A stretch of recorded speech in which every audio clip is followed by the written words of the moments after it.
Les jeunes patriotes résistants, dits Wazalendo, regroupés au sein du mouvement des volontaires pour la défense de la patrie, VDP en sigle, sont plus que déterminés à consolider la sécurité dans les entités qu'ils ont libérées des mains des terroristes du M23 RDF. Activités commerciales, circulation routière, bref, tout est à la normale depuis la gifle infligée aux protégés de Paul Kagame.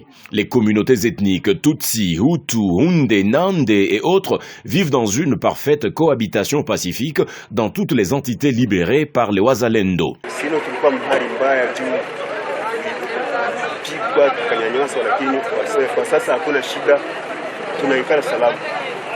Ici, nous vivons bien depuis la libération de nos entités. Les communautés ethniques vivent bien. Il n'y a pas de problème, il n'y a pas de tribalisme et nous fréquentons les mêmes églises, marchés et autres. Mais le plus grand problème que nous avons, c'est la faim.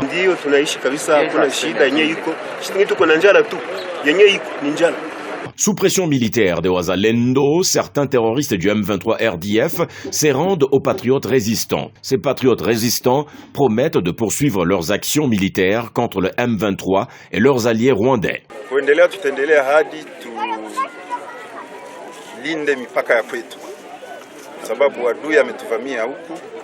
Nous allons faire des opérations contre le M23 jusqu'à arriver à protéger nos frontières contre l'ennemi car il nous a envahis chez nous et nous devons le chasser hors de nos frontières. C'est ça notre objectif.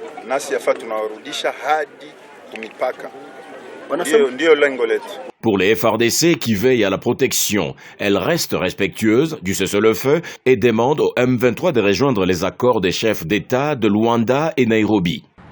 Nous, forces armées de la République démocratique du Congo, nous n'avons aucun intérêt à violer les cessez-le-feu parce que vous êtes sans oublier que les accords des chefs d'État à Luanda et à Nairobi nous instruisent d'observer le cessez-le-feu et de rester dans nos positions initiales.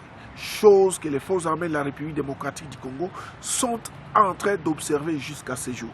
Parlant d'une quelconque complicité avec le Wazalendo, mais écoutez, les M23, avec les alliés de l'armée rwandaise, doivent comprendre qu'ils ont l'obligation, et c'est le moment, de rejoindre ou de répondre à la main tendue des chefs d'État de la sous-région qui veulent qu'ils puissent rejoindre le précantonnement. Et je dis bien, c'est le moment.